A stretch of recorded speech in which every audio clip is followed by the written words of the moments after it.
Why most realtors waste time on social media? Okay. Now, this is a big topic. Social media is something that all agents ask about me in the classes that I teach. My name is Andrew Manchero. I'm the founder and CEO of Digital World Connections, and we help hundreds of realtors when it comes to digital marketing.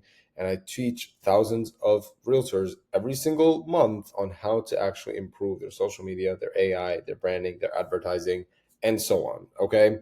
Now, in the last 2 to 3 years, I've probably close to around 15,000 plus and counting. And every time I ask agents, what is one of the topics that they want me to spend an extra minute or two on, almost all of them say social media because they end up wasting a lot of time earlier and they don't know how to do it, which causes them to feel stuck with this. So, how do you actually fix this, right? Now, number one, the reason why most people get stuck is the lack of knowledge. And a simple example of how that works is this broken social media funnel. Most people typically post a bunch of properties, okay, because they think real estate is just houses. They post, they get a few likes, they get a few comments, dead end, just like that silence, okay? Now, most people are okay with doing this for a couple of months until they start realizing I'm not getting any leads. I'm not getting any traction out of this. There's no point in doing this moving forward. Then a lot of people give up on social media thinking it does not work. Okay. That is where the problem starts, where your business will never expand to a new height because you refuse to believe in digital marketing. So, what is the problem with this? It is random generic content. Property posts are considered generic to a certain extent because at the end of the day, someone else is doing that and someone else honestly is equated to hundreds and thousands of other agents doing the same property content. Okay, just a picture of a house with a caption, and that's it. That is also mixed with another type of content, which is the basic educational stuff. 3 steps to buy a house, how do you buy a home, how do you sell a home? All of that is generic because it's basic and it looks like everyone else. My channel is supposed to be one objective: how do you look different as an agent to stand out? So this type of stuff, generic, is completely thrown away when we talk about my marketing approach. Okay, a lot of agents boost random posts. Boosting only gives you views, and it might not be even qualified views because it's going to reach people outside of the demographic you want to target, and it's not going to give you leads. There's no lead capture using generic content and using no social media skill with it. And there's no follow-up system because you don't know how to use it properly, which can help generate you good conversations. Now, why do generic templates actually hurt your page, right? We talked about looks like every other agent, but also it really makes you not look local. At the end of the day, you are helping people in a particular city or a couple cities or a couple towns. You're not helping the nation, okay? I see so many posts that would say something like, here's how you buy a house in 2025. So are you like an agent of America or like an agent of like Tulsa, Oklahoma, right? You got to be specific to your city, but with this generic content, you look like you can help everybody everywhere, which may not be the case. There's no consistency in branding. Generic content is just a bunch of informational content. It might be ignoring principles like color schemes, typography, consistency in the way the posts look. I know that may sound insignificant, but if you look at a company like Ferrari or Starbucks, what are the colors that come to your mind? Exactly, red and green. Now you know the significance of it. It is brand recall. And then it's weak social proof because it seems like you're just doing it for the sake of posting. And that's not a good impression because then it tells the viewers that, oh, this agent is just posting a bunch of content like everyone else, nothing really different about him. We don't want that. Okay. Now, what is an example of some generic pages and some posts? Just to show you guys here, again, what is it? There's too much information. Okay. There's a little bit, I'll just show you here, just highlight for you guys, which I'm looking at here. Too many words. Okay. We have here generic motivational content. If you're going to do motivational content, by the way, I recommend making it related to your market. So if the market is showing that there's lots of homes up for grabs that are for sale, make a humorous motivational quote with that using AI. Again, no one does that. It's small ways to look different. Local bar and restaurants, the problem with this, there's only one problem, is it's too wordy. Okay. So that kind of falls under the generic style of how other posts are, which is a problem. Modern home for sale, again, it's a basic template. A lot of people use the basic Canva templates. And yes, simplicity is important, but if you're mirroring your templates looking like other agents, people know where exactly it's coming from. You got to make it look unique and authentic.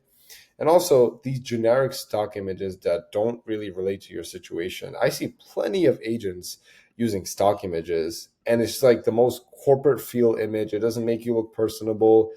It doesn't help. Really make your content relatable and personable to your situation. And if that involves you taking photos at a photo shoot, so be it. But at least people know who exactly they're dealing with. Okay.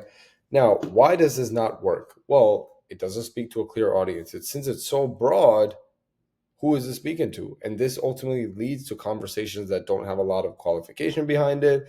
People say they're talking to leads that are not qualified, leads that are not even looking around. They just decided to respond to something, right?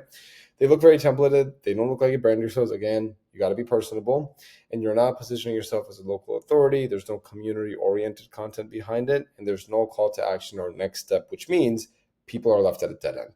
Okay. Now, what is an example of a good realtor page? So these two examples are great. There's a couple of things I want to point out to you guys from the beginning. Number one, their profile picture is very easy, very simple, and very professional. Okay. A page like this will immediately catch attention because it's forefront of the person. You're looking at the person, you're not looking at like some selfie with like a billion things behind the agent, something clear with a clear background. It really doesn't matter the color of the background, but these two are great examples. Number two, the bios of the page. These are the Instagram bios. Okay. It is like almost the teaser of what your profile should be about, except most agents mess that up too. They would say stuff like, if you're looking to buy or sell, please give me a call. And it sounds a little desperate. Rather, introduce yourself casually, put up one or two things personal about you, because at the end of the day, I don't talk to a house, I talk to an agent. So it's important that I know the agent so I could trust them to help me buy or sell. Next, they have a clear call to action of their website. So straight up, not even doing a post yet, there's a call to action. So if someone's curious, they can skip the post and go right to the site. He or she has one here as well. And you can see that their posts are personable. And this is important to understand. There's no real stock images used here. And if there is, maybe like, for example, this stock image right here, or this template, again, their faces are on there. It relates to their situation and it is in their time period. Okay. Very important to understand, a page doesn't have to aesthetically look exactly matching. Not all the time. It could be, and that's fine as well. But also, a page could be heavily personal, like these, for example, and this worked just fine. Okay. So again, there's a mix of personal content, professional. They brand themselves through their personality, their location, clear bios, good profile picture. Now they do use videos, and in another video we'll talk a lot more about video content.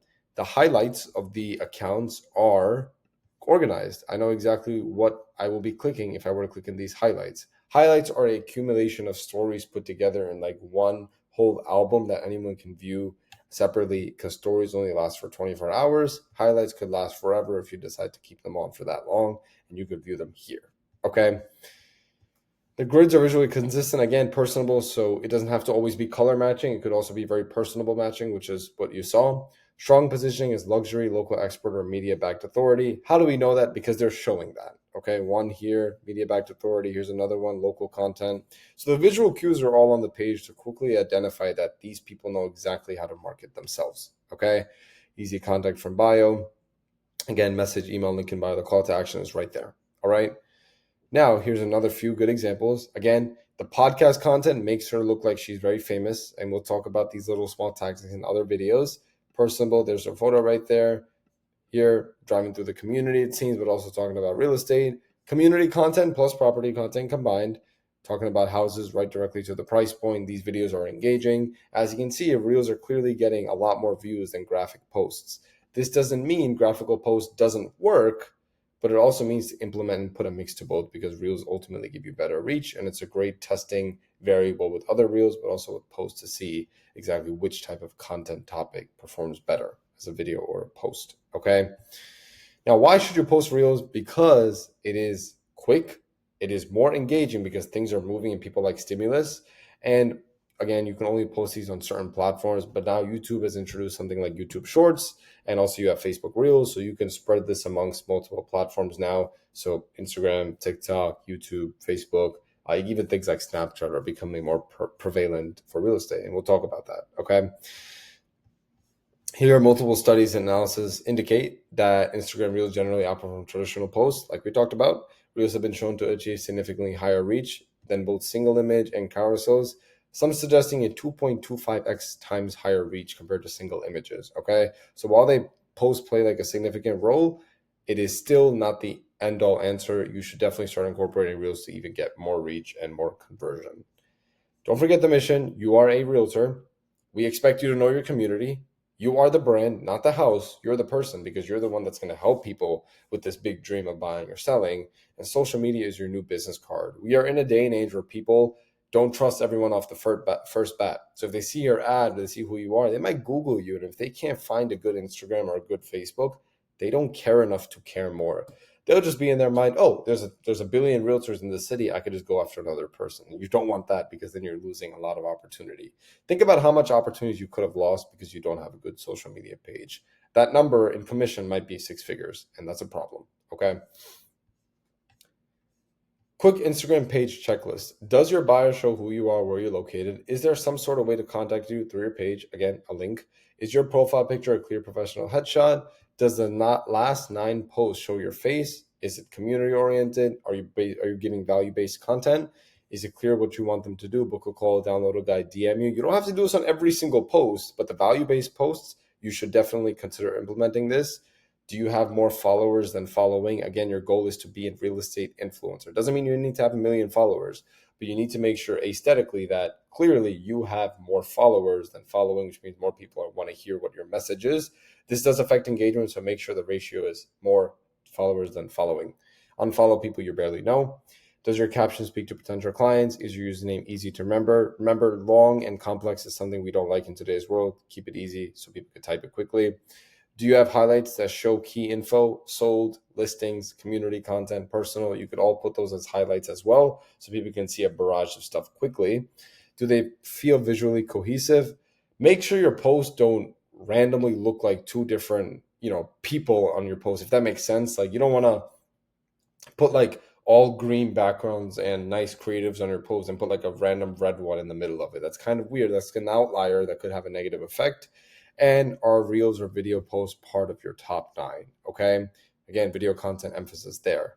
How does your social media, how should it help the business? Again, the fixed funnel would be a relevant post with a clear call to action, with a proper lead magnet so people know where to go, and a follow-up system that could equal a consultation or appointment either now or maybe a year from now. But the point is, a lead now or a lead a year from now is still significant no matter what. Okay. Because again, the money is still there. It may not be there right away, but it's there in about a year from now when you might need a deal. And there you go. It's on social media.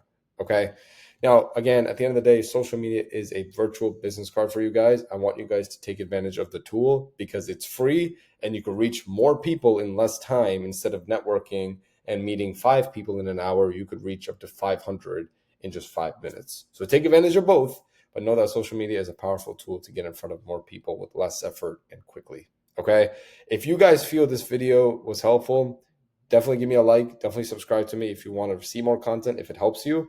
And if you guys would like to get some suggestions on what you can do different on your social media page, because I don't want this video to be like an oversaturation of information, feel free to book a call with me in the description below. I'll be happy to give you guys some suggestions so I can tell you what you could do with point A and point B rather than just getting a bunch of information and not acting on it at all. Okay. I hope this helps, guys. I'll talk to you soon.